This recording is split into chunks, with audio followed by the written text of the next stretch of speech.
Good morning, guys. How are you doing? Good morning. Good morning. Good morning. Welcome, everybody, to the first one of the Perform panel discussions. We'll be bringing here some of the founders from the Perform book, but not just from the book, some of the most successful and down-to-earth founders from New Europe on discussions around the topics from the Perform methodology. Today, I have a pleasure to bring these exceptional founders and entrepreneurs on the first one of the series. The first letter of Perform, P, which stands for Purpose and Values.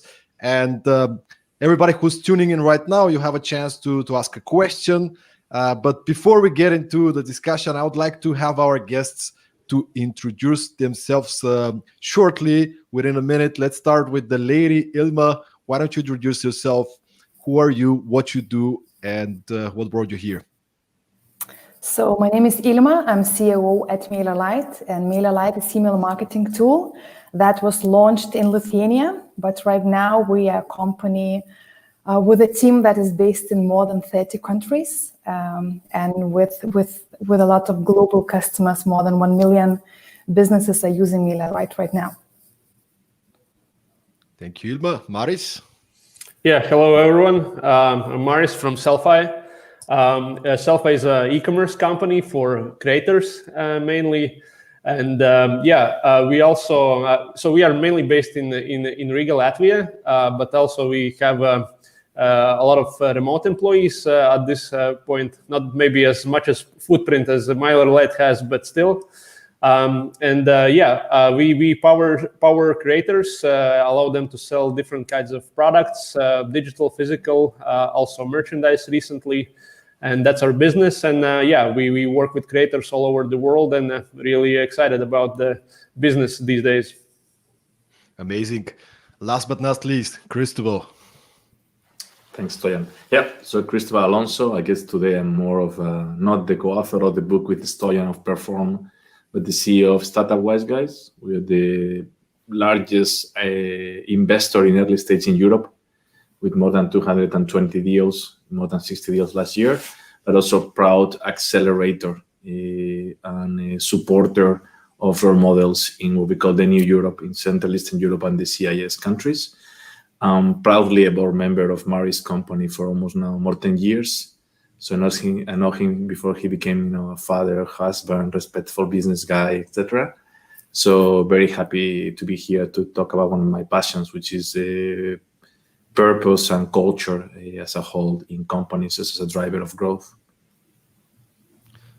Thanks, Cristobal. And as Cristobal mentioned, we have a book called Perform, the Unsexy Truth About Startup Success, including examples from founders like Ilma and Maris. Thank you guys for contributing, and 50 plus more founders and thought leaders in the book.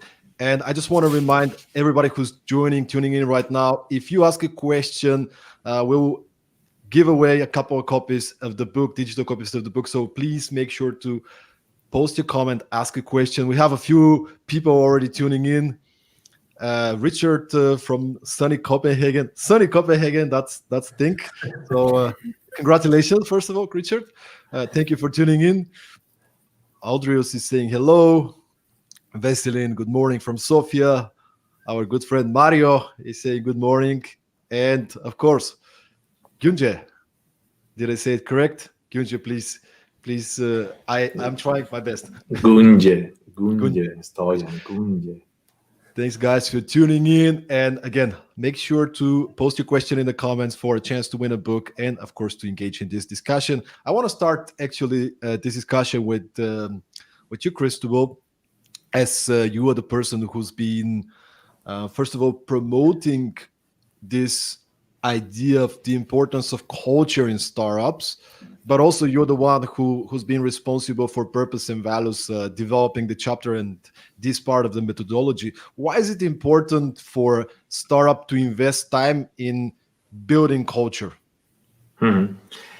Yeah, well, we need to define what are the three elements of culture, right? So we define them as the purpose, so the why, the how, and the what, or the why, the what, and the how, right? So you need to know what you aim at, What do you exist as a company?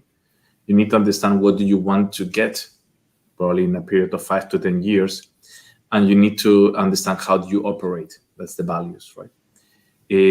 So first, those are the elements. Why is it important? I don't think you will be successfully a team, specifically at the beginning with your co-founders, if there is no values alignment, right? The same thing that you cannot be successful in a marriage. And we probably make the same mistakes in marriages as we're making companies, or the opposite, right? We assume, but we don't talk about it, right? So we assume we have the same values. We assume we have 5 dinners, go out for a vacation. I think we are matched, right? Instead of having a deeper discussion about it, right? So the same thing happens with co-founders. And it's even worse when you just met them in a hackathon and you start doing something, and suddenly you have a startup and you're the CTO and the CEO, and let's launch, right?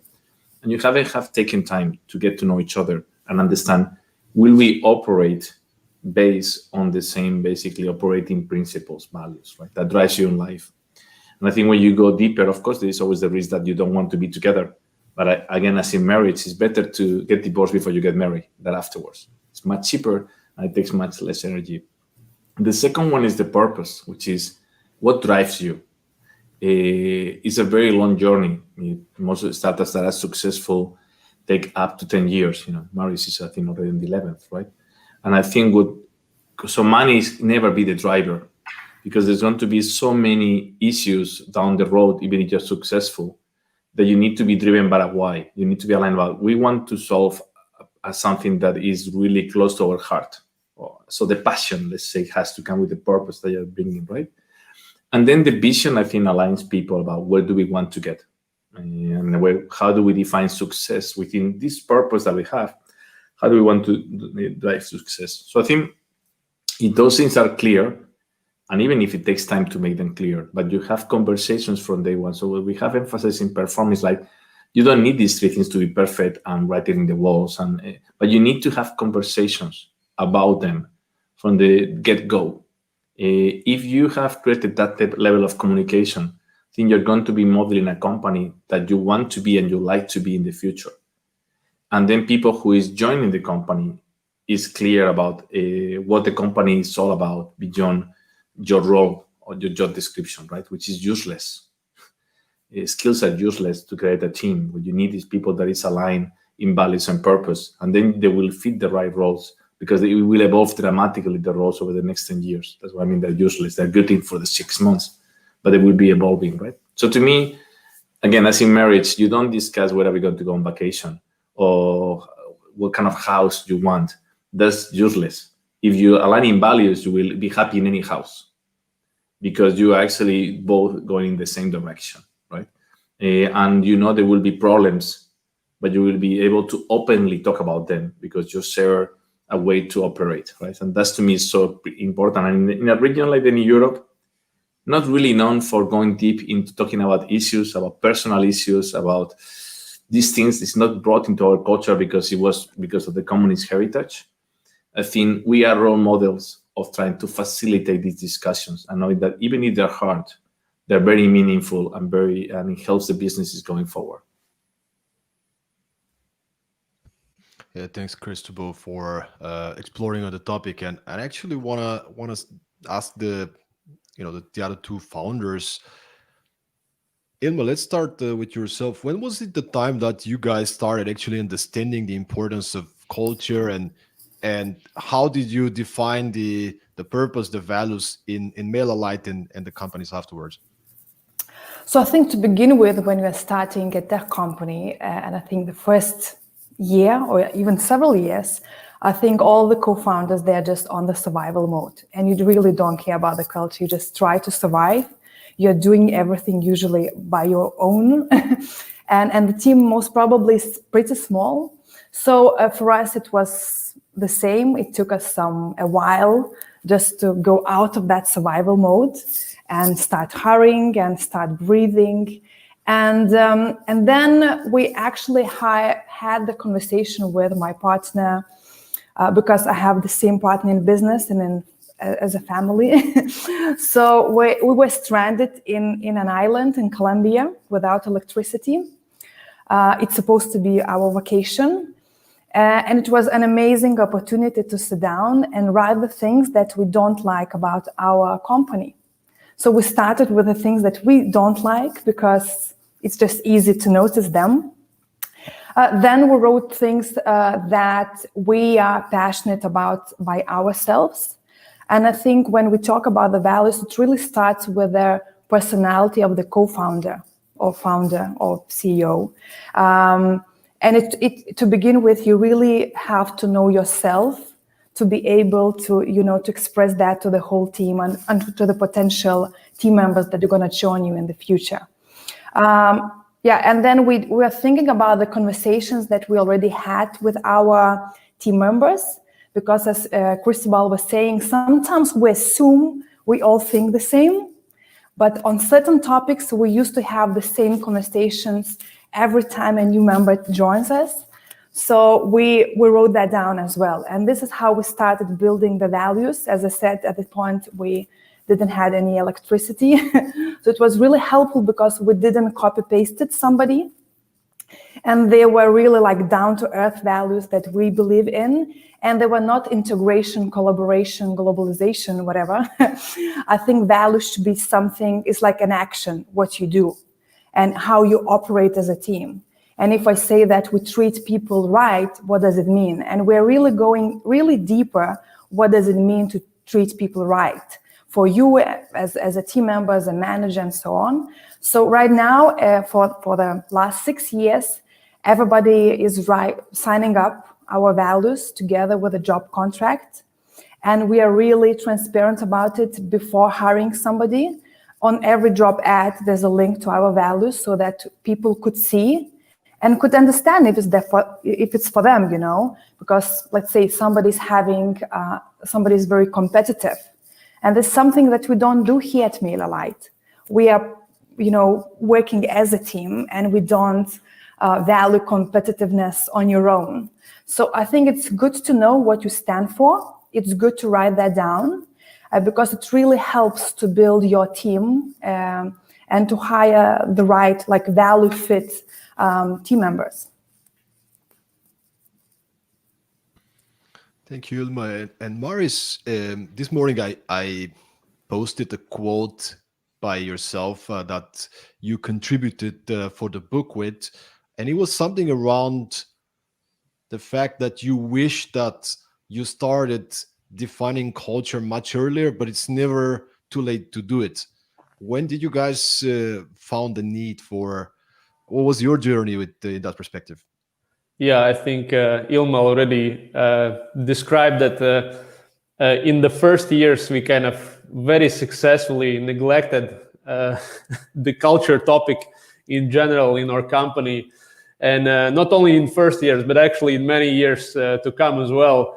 And for us, it wasn't a topic that we discussed among founders or even as a team. Because yes, the main focus was actually on building the business, building the product, and in that sense, I would say we kind of were very lucky because of the great fit with my founder and also with early team members, and we didn't have any kind of big issues culturally or work-wise because we didn't have these topics discussed. But luck is not a strategy, right? So, although we were lucky, I know many companies that weren't, right? And it created many obstacles for them to develop business and develop a team and a successful company in the end. And when kind of I look back at the time and know that when we had several workshops on the culture and we had very kind of deep discussions within the team about the culture, and when I see these effects now, how we work and how our maybe few things have changed because of these discussions and this work that we put in, I see that we would be kind of much faster in resolving some issues, much faster maybe in some hiring decisions, but basically also better in sync across all team if we had this kind of discussion much earlier. So as I say, we kind of fairly long, for a long time, we neglected this discussion, but I'm glad that we did it, and it's a huge nudge from the Cristobal side that we finally kind of attempted these discussions, because he also very precisely described the kind of the environment and the kind of traditions, the not to talk about feelings or culture or all those things.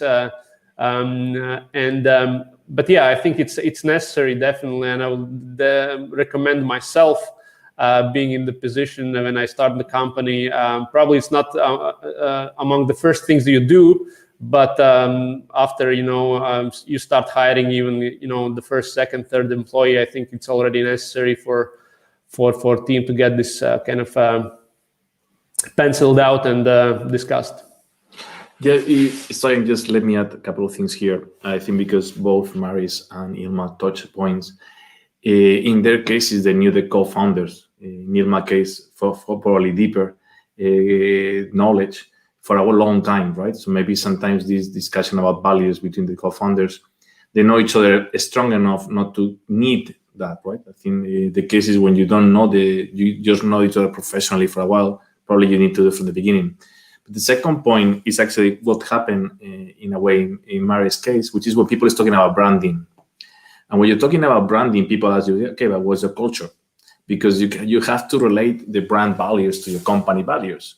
And then they ask you, so what are your company values? And you're like, And I think in the case with Mary, we're talking about rebranding, positioning statement, and that's what it prompted a lot of internal questions that were not answered at that time, right? So I think hiring is usually, so if the founders don't know each other too well, probably they talk even earlier about it, hopefully.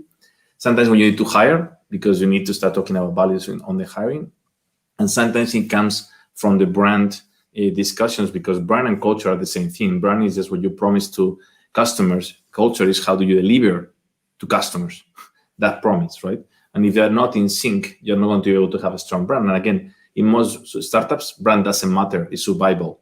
But soon enough, they need to pay attention to it. And then they realize, how do we match these things? So I think those are three areas or three moments in which these conversations might happen more often, that triggers these conversations.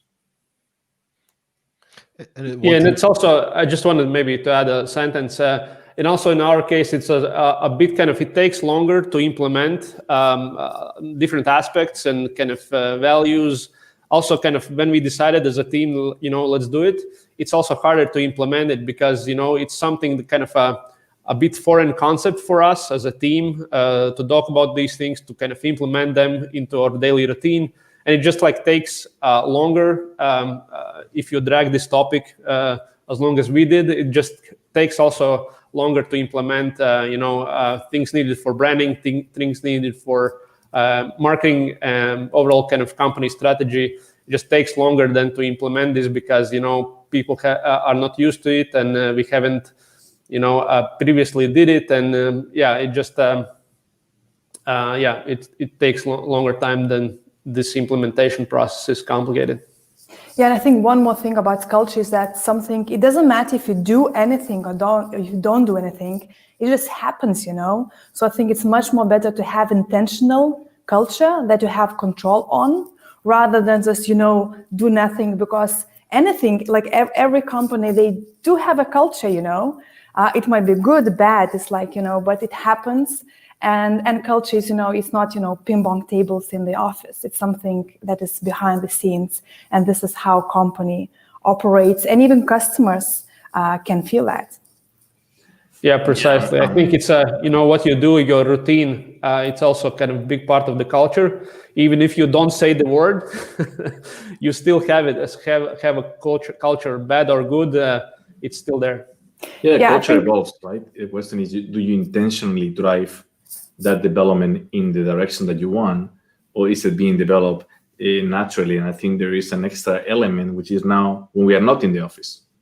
Because even when you're in the office, somehow there's a lot of natural flows of conversations happening, etc., right? When everybody's on a Zoom window, it's way more difficult to develop those things if they're not there, right? And to me, one of the most difficult aspects of today's environment is how do you onboard employees when you cannot touch them, right? So they don't know anybody. They all done all the interviews online. They don't go to an office to get meted and greeted. And suddenly, oh, I'm in the company means you get a link and an email and you join Zoom calls, right? That's being now part of a company, right?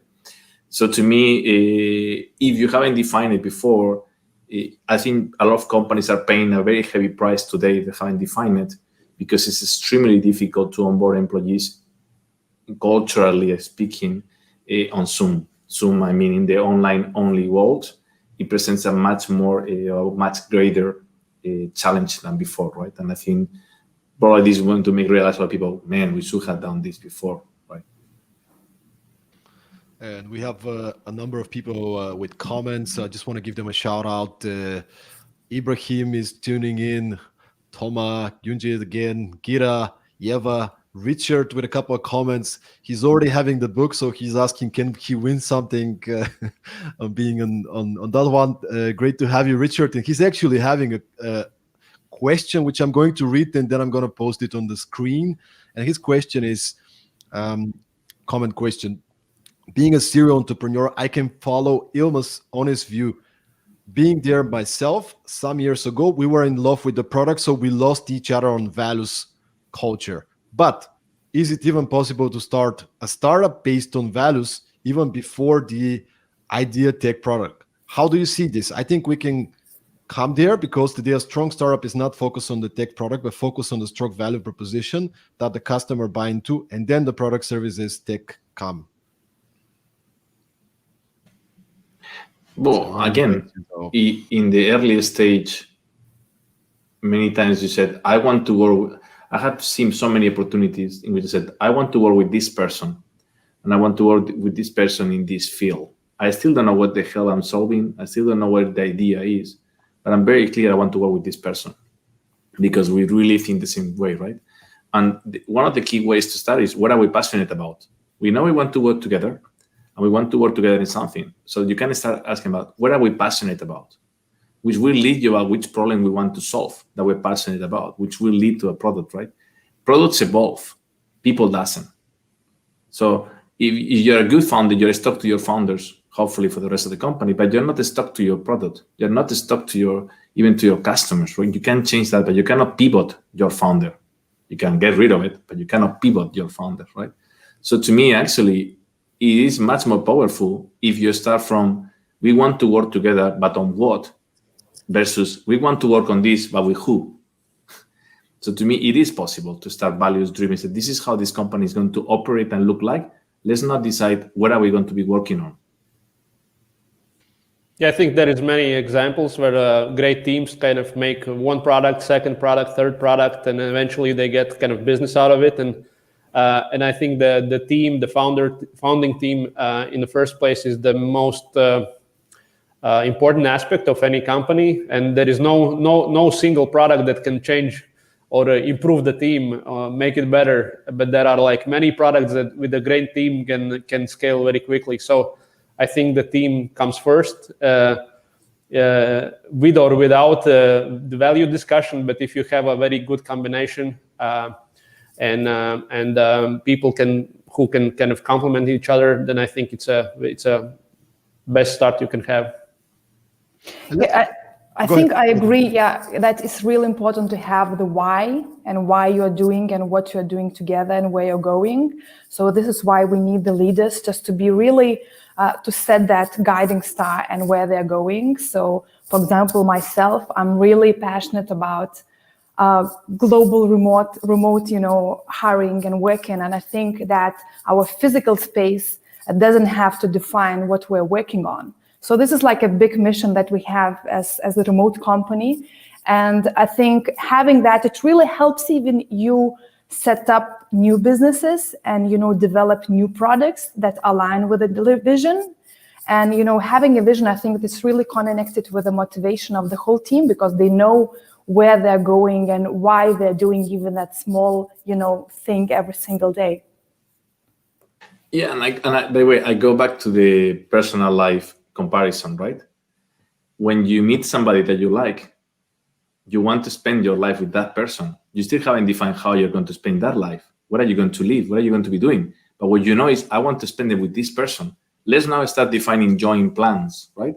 So to me, it's the same thing as a founder. I really want to work with this person. We still don't know what, but I really feel that together we're going to make a killer team, right?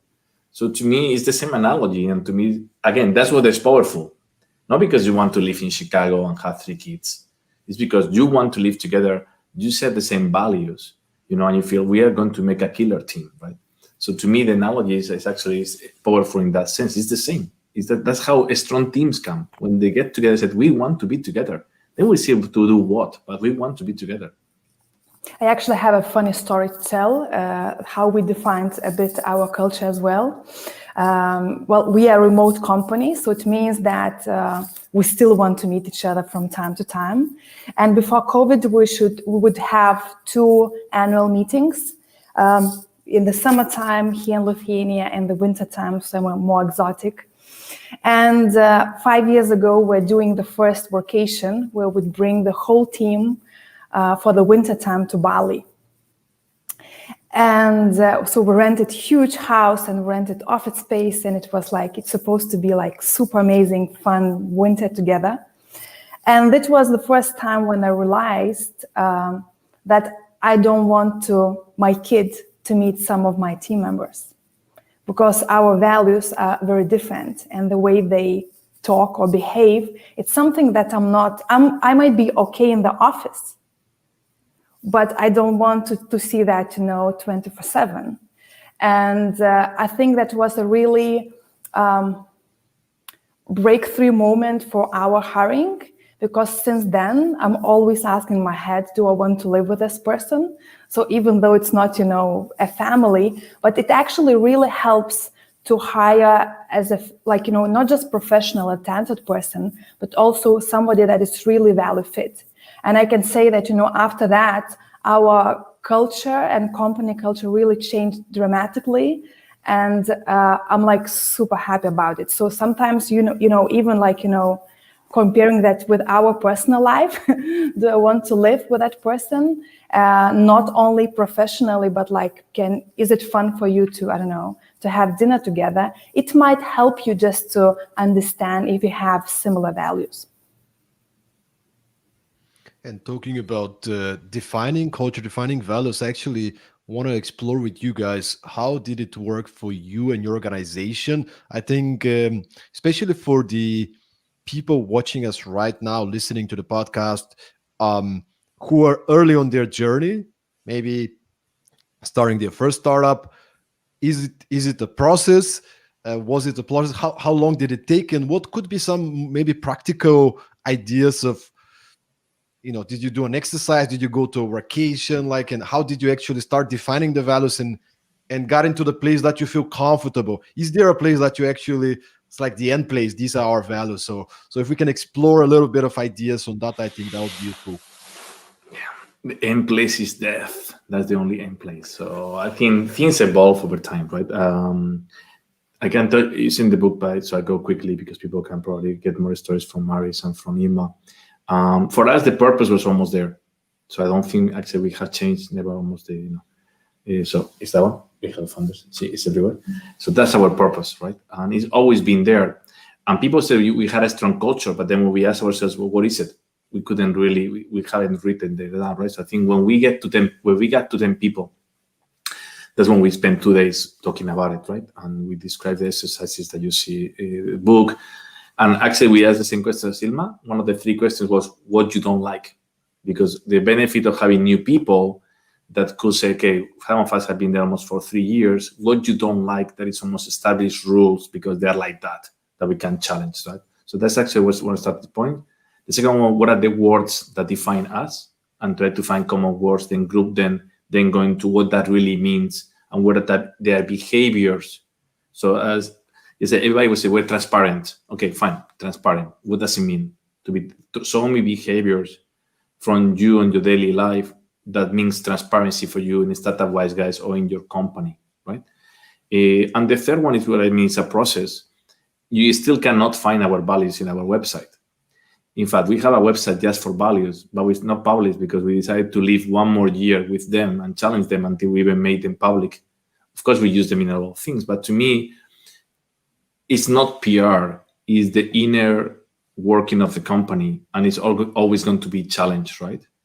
So to me, they're living organisms. And I think every time you double your workforce, you need to take everybody for a workation, a weekend, a time out, and challenge again, and hear the new voices, and make sure that they realize that they're also part of that vision, and they're also part of those values, and they're also part of the process, right? So from 10 to 20 to 20 to 40, so we are about to be 40, so probably we are due once we get out of this situation to be a bit next time together.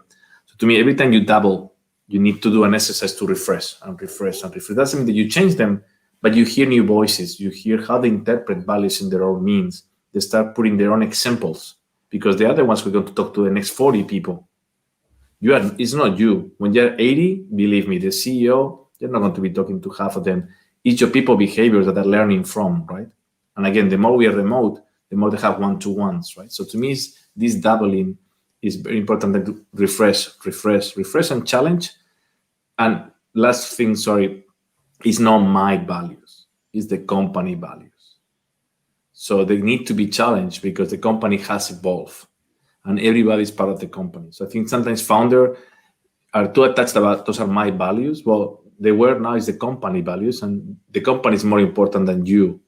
And if you really believe in legacy, the company should survive you, then people has to be believing in them, not just you have to be believing in them, right? And I think that's the ultimate proof that the values are strong, is if they survive you or they survive total growth, which are way less founder-driven and much more company-driven. Ilma, Maris, what do you guys think? Something similar as an opinion, or maybe some experiences you'd like to share in terms of defining your values, and maybe something really practical down to hands-on exercise that you did that really helped you to get it straight? I think to begin with, well, when you just begin, I think it's really important just to write down your own values, and the story why you started the company and what you want to achieve. And you should know how you want to do that, right? So, for example, one of the first values that we wrote down was that we care about our current customers, right? We think that our current paying customers are the ones that are our investors, right? And it's my personal value. This is how I see marketing. And at the same time, it does help to the whole team to make daily decisions, and they can do that on their own, just knowing that we have that value, that we would always take care first of our current customers, and only then we're gonna think about the potential ones. Right now, actually, we did grow 2 times last year. So we did a discussion about the values, and I wanted people to vote if they think they're still relevant after 6 years. And I was super surprised that we added just 2 new values. One of them is embrace the change, and another one is be ready to grow. Because right now we are really growing much faster than any time before. And when I say be ready to grow, it means personal growth, team growth, and doing the stuff that you need to do right now in order to grow tomorrow. So we are really even, going deeper and really precise. What does it mean? So I think, I don't know, I think it really starts with your personal values and what you believe in and why you started the business and what you want to achieve. And if you're able to express that and bring people together towards that, then this is how you manage and lead the team. And we have a couple of questions coming in. First of all, Mario, our good friend Mario, is tuning in saying, I mean, your culture is the sum of the values of all people working in your company. We have Richard coming in back again, and he's sending us hearts and saying, thanks, very good points. I feel alignment and enlightenment. Learning together in this great conversation. I would like to work with you guys. Let's find out on what So Richard, make sure to send us a message afterwards, and thank you so much for the good words. Ibrahim is tuning in with a couple of questions. I think we kind of covered the first one a little bit. So he's saying being a co-founder is like a marriage, but relationships can end in divorces. What are the top 3 key points to defining a relationship among co-founders? Money, equity, and principles. Even when you get divorced, if money and equity is solved, you're probably not going to hate each other, at least in the long run, right? So what happens if somebody leaves with the equity? And what are your cash salary principles? Because life will evolve. You have kids, don't have kids. And to me, the 2 things that I always want to define from my founders is what are my red lines and what do I need support with, right? So I want you not to pass this red line, and I want support on this, right? And if those are defined, and maybe the third one is like, what do I want out of life? But I think that goes into person. So I think the first ones are contractual, and they're written because, you might get sick. And again, your company is a unicorn. Are you a bad liver now? And you're going to have a fight for billions? Well, you don't want to be in that situation, right? So to me, it's very, very clear equity, bad liver, good livers discussions, salary discussions, open about how much you want to make and when, and how the situation changes. And then the principles of the relationship, which to me is also, there is a book about this in personal life, right? Which is how I want to support you, what I'm willing to do for you, and what I'm not willing to do for you, because it will impact my own red lines, right? And to me, that helps dramatically, again, the discussion, and write it down, like in Colombia, write it down. So you remember, take a picture, and it will be, that picture will be useful maybe in 5 years from now. Yeah, for me, like couple points. I think many things change, and as the business grows or suffers or whatever the conditions are. But I think for me, the most important aspect is definitely how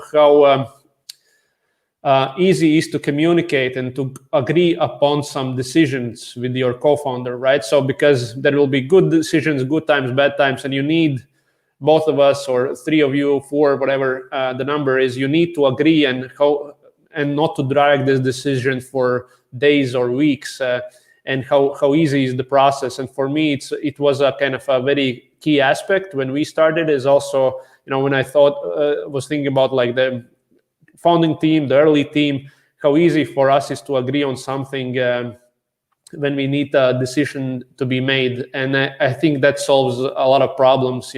Cristobal mentioned money, equity, whatever. And if you can agree and discuss those things with your founders, it can solve any problem. The second thing is, I think the skills should be kind of somewhat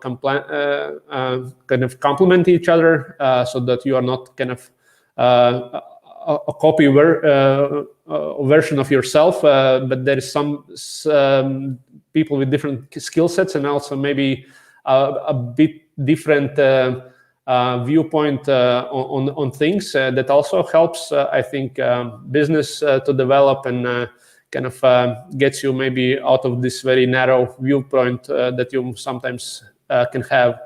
And yeah, I think those are maybe just 2 points, but I think they're very important. And I have a question that I really wanted to ask you guys. It's a question for 3 of you.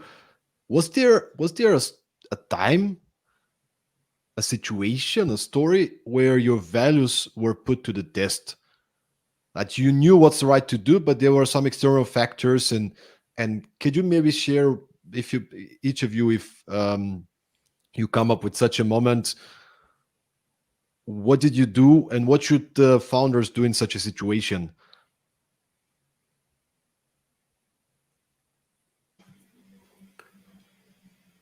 Marius, I can start. I'm not doing for first all the time, so Ilma, please. There definitely were, and I think I will go back to my point again about how easy it is to agree on something when you need a decision to be made. And for us, there is definitely some factors, and we also at some point in our kind of history needed to kind of shrink the team and leave some people off.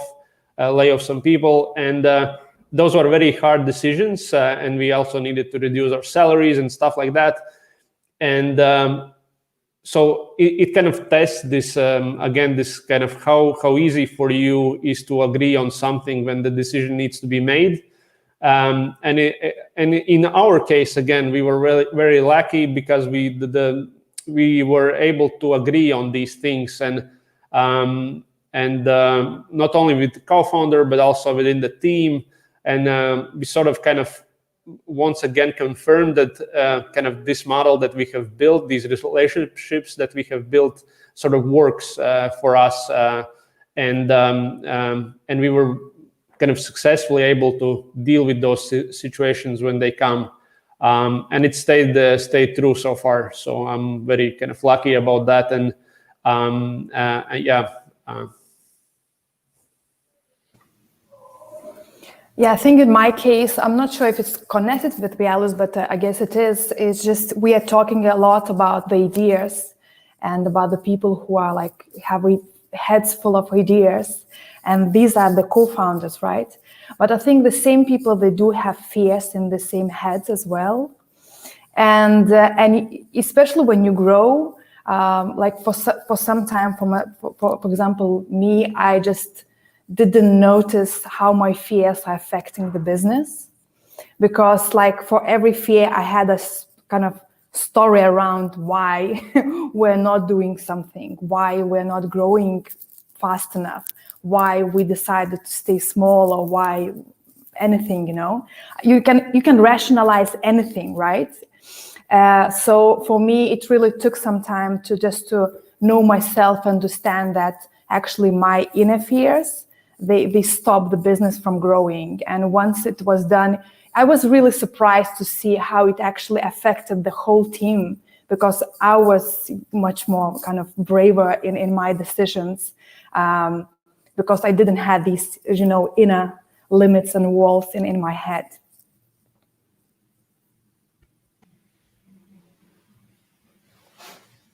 Yeah, basically, I think we have turned down a couple of big contracts a couple of times because we were not aligned with our provider or a potential customer, right? So it was very clear to us that even if they were worth 300,000, 400,000, 500,000 euros, we were not aligned on values, and it was better to drop. But again, I think that's when you prove things. And then Maris mentioned a couple of times where you have to let go good performers, but not align on. And to me, it's very important. How do you explain to that person that leaving, but also how do you explain to that team, right? I make a lot of points about, I hate when this person is leaving to find new personal avenues of growth and bullshit like that, and you just fire the person, right? So to me, when people leave, we need to be very transparent and explain the reasoning behind the values of people leaving when you have let them go, right? Ibrahim was asking, how do you communicate these things? So to me, every time you make an important decision, you need to relate the decision to your values. So how this decision relates to your values? How do you associate it? For people departing is a very important one. Financial ones are very important one, especially when you say no. People said, we are struggling with money. We said no to €500,000 contract. Yes, that's when you prove your values. When you really need it and you still say no because you think that long-term that's going to be bad for the company, even if it's good on the short term. And I think it's this duality, long-term, short-term, that CEOs, co-founders have to pay more attention. Right? And survival for the sake of survival, after a while, goes nowhere. Yeah, and there's the point of once you breach the values, then you have more likelihood of breaching them again afterwards. But also, even if you don't breach it again afterwards, it's like, oh, the leader is kind of talking that we have to do this and this, but he's doing this, and it becomes like a. It takes years to build it. It takes a split second to destroy them. Like in marriage, you have a huge relationship, and one day you just say the wrong thing for the inner of your heart, and that's it, right? So to me, when you build carefully, every action matters, right? And you can destroy all the work you have done just in a way that publicly you interact with an employee. But again, that means that the values were not true, because the truth comes out in a different way, right? But for sure, you need to work on it in every interaction, and you can destroy the work down. And once you trespass them, nobody will respect the values anymore. I love what you say, though. It's one thing what's on the paper. Like Cristobal, we've been doing dozens of workshops, and startups come, and if they haven't done these exercises or talking about values and culture, they come up with this transparency, integrity, ambition, like all those kind of really good words. But the question is that what you actually prioritize when you take decisions? Like maybe you believe in these values, like we all do, but if you are about to take an important decision, which one are the things that come on top? Which are the highest priorities that you have? And people like to talk about the aspirational values when they define the culture and the values. But a very good place to look into is actually to observe. If you just sit down with your team, you can just start with just looking into what have we been doing. Let's have a look at the previous period. What were we prioritizing? How did we take decisions? What was meaningful and important for us? Let's be honest. And let's just have a real discussion about what, like, we want to be punctual. Yeah, but we're not. That's not our value. Let's be honest. That's something we strive for. But if the company is always late, and then you say we punctual is our values because you want to look good in front of the customers, then that's not your values. Your values are what you actually live. So yeah, you mentioned a very good point. And when we made a workshop, when we worked on the culture and tried to define the values, so we brought our remote employees on site in Riga and tried to kind of do the workshop with them. And previously we have communicated through Slack, through like kind of online calls, all the usual. But so we haven't like spent days in discussions, deep discussions about anything. And for me, the good surprise and kind of the positive aspect was that when we kind of needed to define with certain words or different words and wording and phrases how we work, who we are, actually all people, including the remote employees, describe the company and how we operate with the same words. And for me, it was a very good kind of also a test for that we really kind of not only kind of put them in writing, this is our value and, this is how we describe Sellfy going forward. But this is something kind of very true to us that we kind of do on a daily basis. And every employee who joins the company can immediately see that it's true because of our actions. And I think that's kind of is what you strive for. To put inside these values in these kind of descriptions. Yeah, I think it's a good point, just to start looking at the mirror, what you are doing. You can define some things that you don't like and you can try to change them. But I think when you write down the values, it's much more better to write the good things about you that you like about yourself and the way you are behaving instead of, striving for something, better and trying to fit other clothes that are not yours.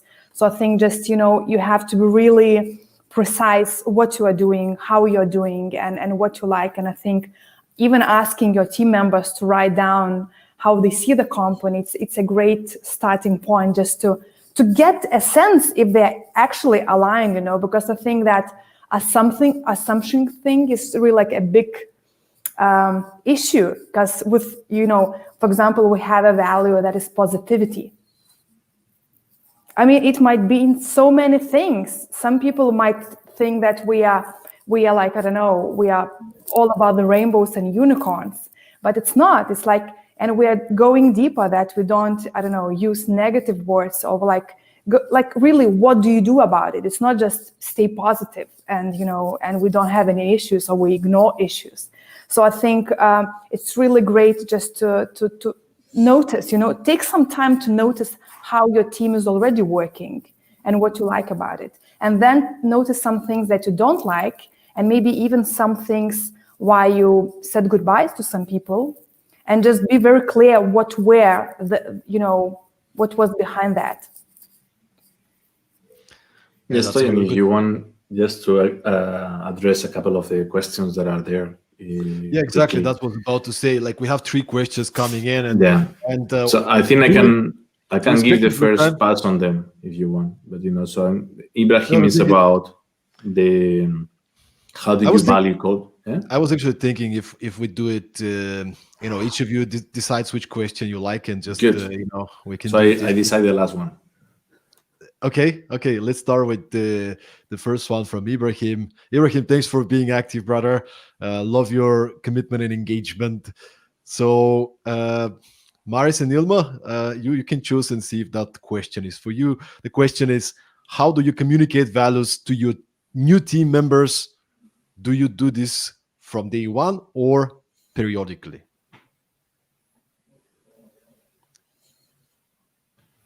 As I said, we do that before hiring, and we want people to know the values before we hire them. One of the things that really matters to us is just to hire really motivated people who wants to join our team. So our hiring process is a bit different. And because we ask everyone to create a newsletter using MailerLite and to answer the questions, and there are a lot of questions with whys that we care about. Just because they have to put extra effort into applying for a job, most of them, actually I did even a survey how many of them they're reading the values and then reading blog posts about them. So 100% reads the values, and then most of them, they do read more about us just because we're asking for extra effort. And before deciding if they want to put their time in, they usually dig deeper just to understand if we are the right fit for them. So I think the earlier you talk about the values, and especially, it's not even about communicating, it's just having the whole company, and having the values as a foundation. It's not that talk about it, you do it, and everybody should feel that you are doing it. So I think this is why I like values that are action, and it means that everybody can feel that people are taking actions and embracing these values every single day. But I think it's really worth considering and talking about them before you hire a person, because if it's after that, it might be really not a value fit even. Any quick remarks, or we move to the next question? Yeah, a very short kind of comment. So we do, of course, evaluation of the people who join, and to be honest, we would like to. This is kind of also a thing that we will do also to communicate them periodically. We don't do it yet, but yeah, as we are very green to this kind of topic. But yeah, this is definitely something that we will do just to align again the company better, to make decisions easier, not only for me, but team members when they need to decide on some policies, on some product decisions. I think it just makes team work better if you communicate them periodically. Great. Ibrahim has another question. So how do values culture influence a startup's decision on investments? Yeah, I can take a bit on that one. I think it should influence totally. I think we all be in a situation that we talk to somebody and we feel we don't like this person. There is something off about it, right? And you also feel it with investors. And just because they have money doesn't mean you need to work with them, right? So to me, again, it's another marriage, and in this case with money.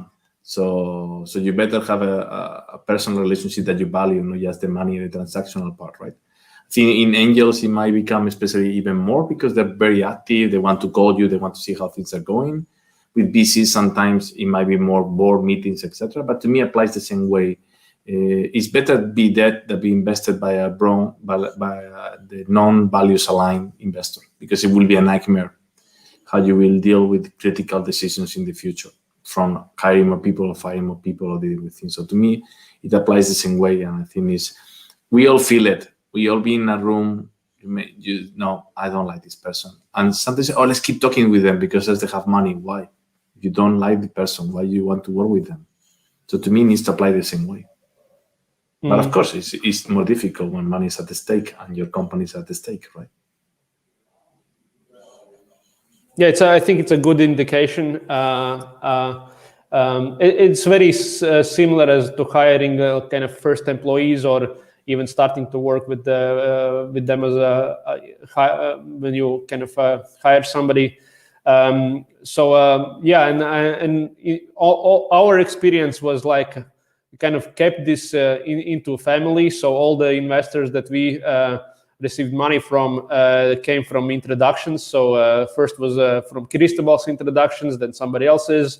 Then our investors introduced us with people who they think it will be a good fit, and it actually was. I think from these very early discussions, you feel whether you will be able to work with this person for a long time or not, whether it's your employee or investor.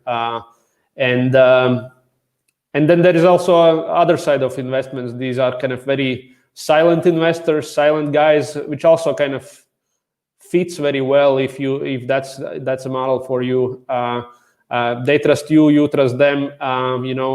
Sometimes like less communication is also a very good thing. They allow you to work to kind of work on your vision, on your company, and that also works.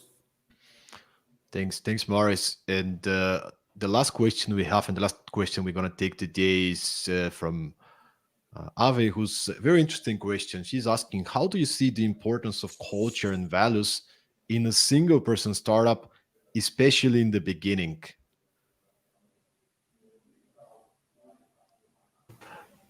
To me, not making sure that you don't want a company that resembles you.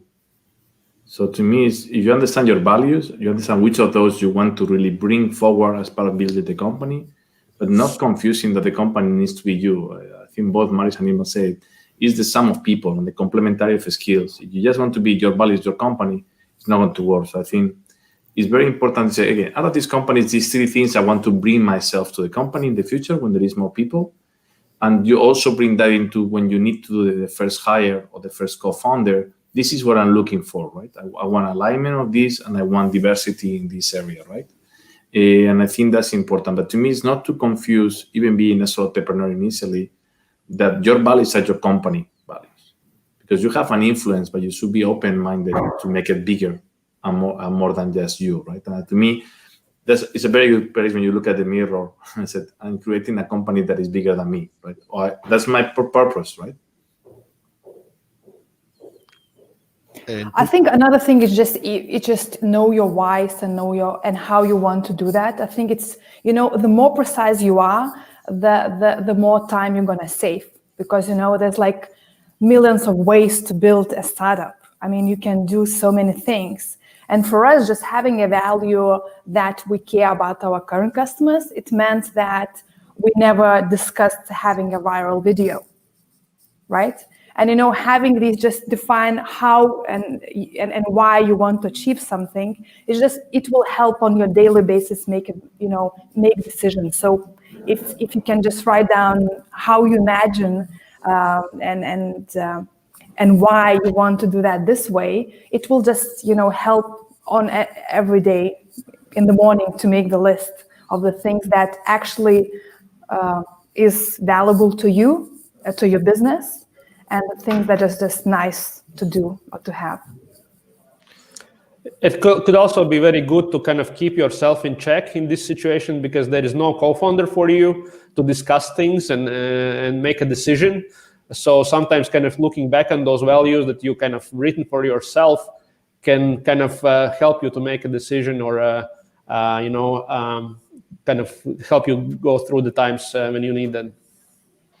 And we have a question just came, and I think it's a good way if you guys take 30 seconds to maybe give your thoughts of it, and it would be a good way to wrap up the whole discussion.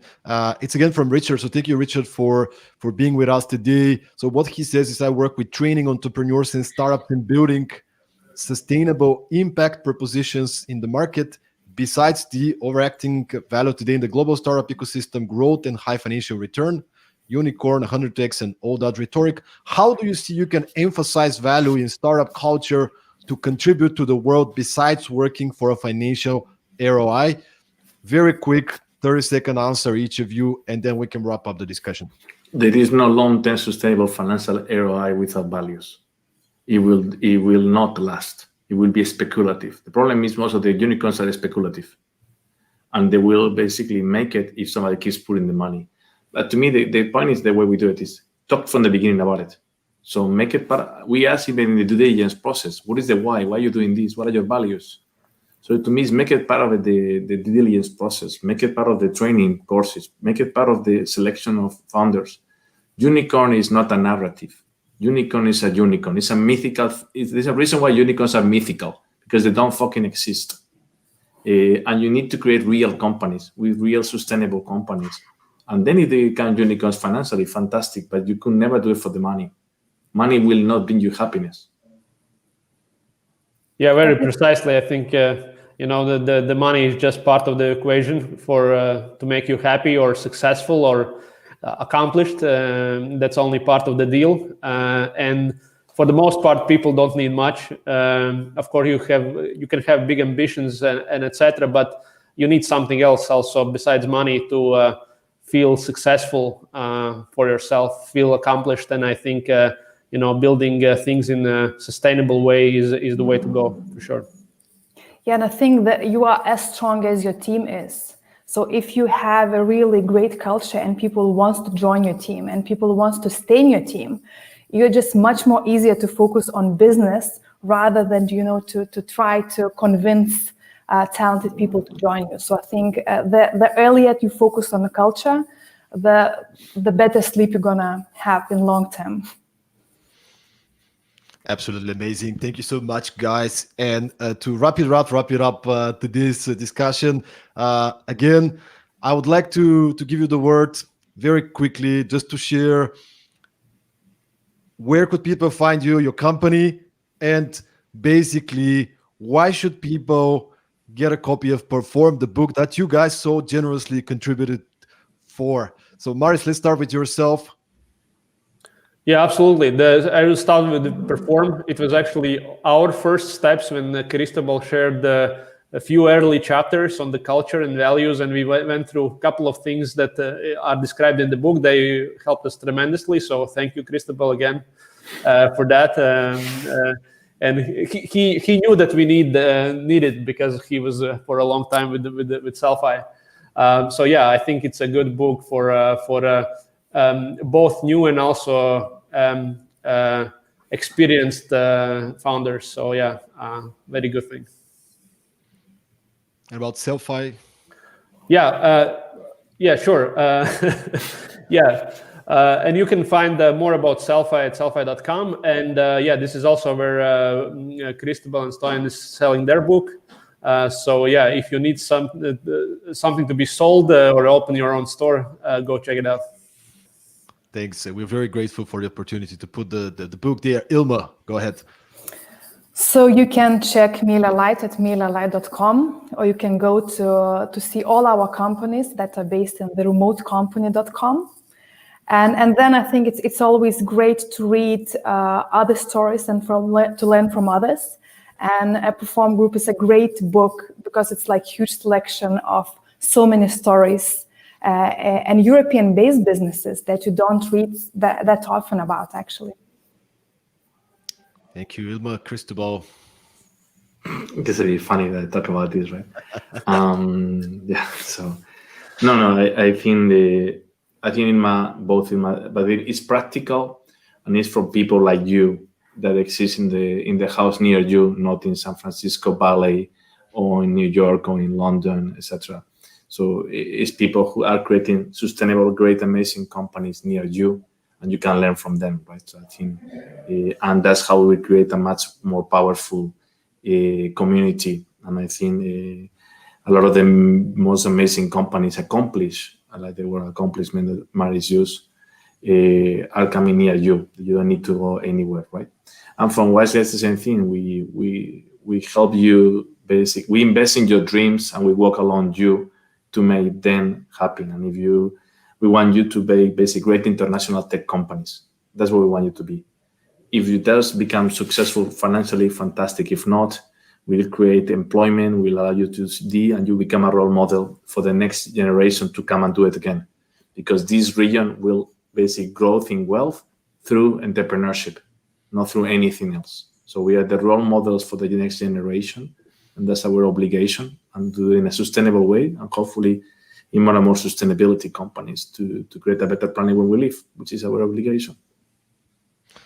And just to wrap it up myself, obviously, if you like what we're talking about, if you like those kind of things, you can get a copy of the book. It has a lot of practical examples, tools, no BS. We try to keep it as real as it can be in a structured, holistic manner to have an overview of your company from a point of view of team, culture, performance. Some people share with us the book is a lot about leadership. How can you apply leadership as a founder to your team? But what I'm really excited about is what's happening here. And what's starting to happen with this is with also the startup wise guys, with the companies that these guys are having is really creating a community which is focused on helping each other to grow from a place of, hey, let's support each other, let's share things, let's build together, instead of everybody's kind of trying to win themselves. So I'm really, really excited about this kind of a opportunity to grow a community of successful entrepreneurs who are really focused on their people, on the team, on growing together and really making an impact. So thank you so much, guys, for being our guests today. And if anybody have any final words, otherwise I'll just wrap it up. Thanks everybody from the audience for tuning in. Let us know how did you like it. And yes, see you next time for the next Perform panels. Any final words, guys? Thank you. Thank you. Thank you. Cheers, guys. Ciao.